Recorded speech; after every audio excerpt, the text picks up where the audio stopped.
오늘 우리가 함께 묵상할 하나님의 말씀은 예레미야 20장입니다. 말씀 봉독은 7절부터 9절까지 하겠습니다.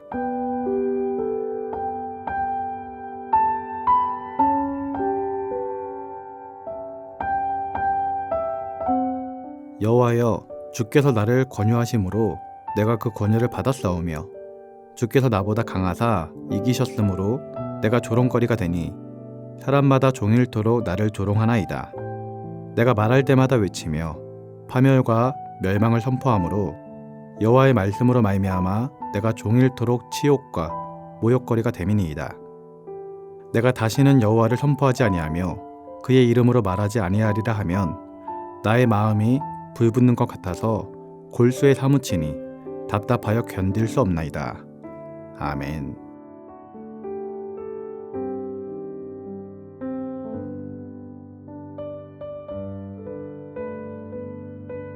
오늘 본문 7절에서 예레미야는 그가 어떻게 하여 고난의 길일 수밖에 없는 하나님의 말씀을 대언하는 선지자가 되었는지를 그 이유를 토로하고 있습니다.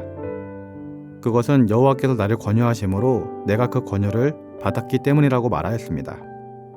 여기서 권유하다라는 의미로 사용된 단어는 원래는 속이다, 유혹하다, 설득하다라는 뜻을 지닌 동사입니다. 그러니까 지금 예레미야는 유다의 멸망을 선포하고 회개하는 자신의 선지자 사역에 결실이 전혀 없는 것처럼 보이자 절망의 심연에 빠져서 하나님께서 자기를 속였다라고 불평하고 있는 것입니다. 그리고 이어서 주께서 나보다 강하사 이기셨으므로 라고 이유를 말했습니다. 즉 여호와께서는 지혜와 능력과 모든 부분에 있어서 나보다 강하신 분이시기에 자신이 이길 수 없었다라고 고백합니다. 이는 하나님의 강권적 요구에 굴복하여 선지자가 되었다는 예레미야의 푸념으로 이해할 수 있습니다. 사실 이러한 예레미야의 항의와 불평은 그가 눈으로 보는 현 상황, 곧 현실에 근거한 것이라고 할 수 있습니다. 즉 자신은 충성스럽게 하나님의 뜻을 전하였으며 백성들에게 회개를 요청했지만 유다 백성은 오히려 더 강팍해지고 그에 따라 자기에게 더 큰 고통이 가중되었음에 대한 항의의 표시라고 할 수 있는 것입니다. 그런데 이러한 예레미야의 항의와 불평은 자신에게 주어진 현실 너머에 보이는 하나님의 원대한 뜻을 제대로 이해할 수 없기 때문에 그리고 그 뜻을 받아들일 수 없었기 때문에 나온 말이었습니다. 그런데 사실 이와 같은 오류는 예레미야만 빠질 수 있는 오류가 아닙니다. 왜냐하면 성경을 보면 하나님께서는 사람들의 생각과 바람, 기대와 전혀 다르게 우리 인간의 생각을 뛰어넘어 일을 계획하시고 성취하실 때가 많기 때문입니다. 이러한 사실이 우리에게 교훈하는 것은 무엇일까요? 하나님의 길은 우리의 길과 다르며 하나님의 생각은 우리의 생각과 다르다라는 것을 기억해야 한다는 것입니다. 그러므로 하나님의 뜻을 살피려면 겉으로 보이는 현실을 보는 것이 아니라 하나님의 관점에서 하나님께서 주신 약속을 이해하고 그에 근거하여 현실을 파악하는 신령한 눈이 있어야 함을 깨달을 수 있는 것입니다. 그렇게 할 때 우리는 겉으로 보이는 일들로 인해 하나님의 약속을 의심하지 않을 수 있습니다. 또한 하나님께서 허락하신 현실이 우리 마음에 들지 않는다 해도 원망하거나 절망하는 자리에서 벗어날 수 있는 것입니다. 아울러 우리가 그처럼 영적인 시각으로 모든 것을 판별할 때 믿음의 사람 사도 바울과 같이 하나님께서는 항상 참되신 분이라고 고백할 수 있으며 또한 모든 것이 합력하여 선을 이루실 것이란 믿음의 고백을 할 수 있게 되는 것입니다.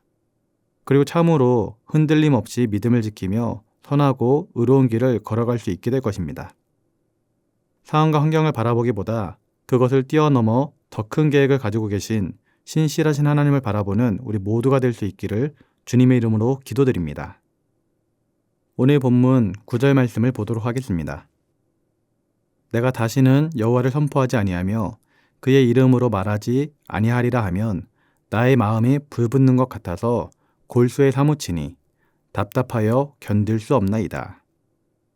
여기서 예레미야는 내가 다시는 여호와를 선포하지 아니하며 그의 이름으로 말하지 않겠다라고 합니다.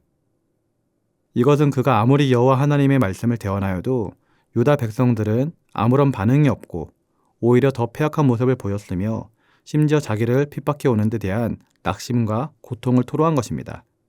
그러나 다음으로 이어지는 후반절 말씀을 보면 나의 마음이 불붙는 것 같아서 골수에 사무치니 답답하여 견딜 수 없다라고 고백하고 있습니다. 이것은 예레미야에게 유다 민족을 향한 사랑의 마음, 목자의 마음이 있었음을 증명해 주는 것입니다. 인간적인 마음 같아서는 다 포기해버리고 싶고 더 이상 유다 민족들이 죄를 짓던 말던 간에 상관없이 그냥 내버려 두고 싶은데 막상 그렇게 하려고 하니 마음이 너무 불편해서 견딜 수 없었다라는 것입니다.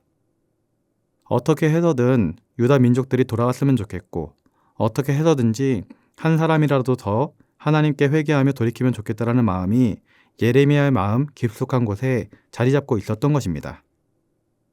여러분, 사실 이것은 하나님의 마음입니다.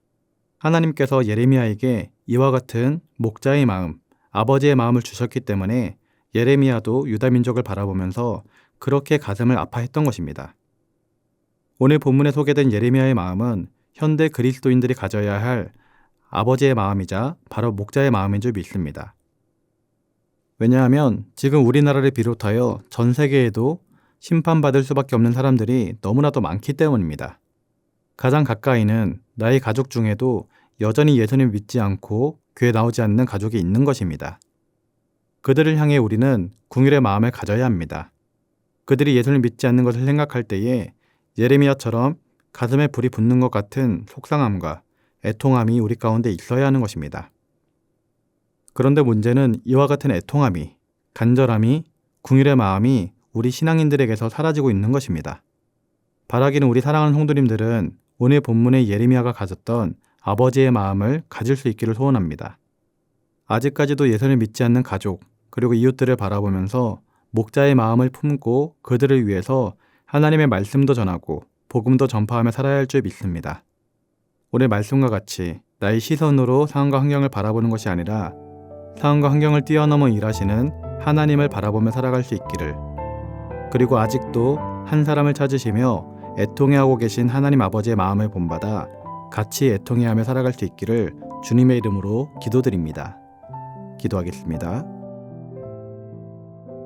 사랑의 하나님 아버지, 오늘 말씀과 같이 나의 시선으로 상황과 환경을 바라보지 말게 하시고 상황과 환경을 뛰어넘어 일하시는 하나님을 바라보며 살아갈 수 있도록 우리의 영안을 열어 주옵소서. 또한 하나님 아버지, 목자의 마음을 본받아 아직도 예수를 믿지 않고 있는 자들을 바라볼 때 애통하는 심정이 들게 하시고 그 목자의 마음을 가지고 수고와 노력을 다해 복음을 전파하는 삶을 살아갈 수 있도록 은혜와 능력을 더하여 주시옵소서. 감사를 드리며 예수님의 이름으로 기도드립니다. 아멘. 하늘에 계신 우리 아버지, 아버지의 이름을 거룩하게 하시며 아버지의 나라가 오게 하시며 아버지의 뜻이 하늘에서와 같이 땅에서도 이루어지게 하소서. 오늘 우리에게 일용할 양식을 주시고 우리가 우리에게 잘못한 사람을 용서하여 준 것 같이 우리 죄를 용서하여 주시고 우리를 시험에 빠지지 않게 하시고 악에서 구하소서. 나라와 권능과 영광이 영원히 아버지의 것입니다. 아멘.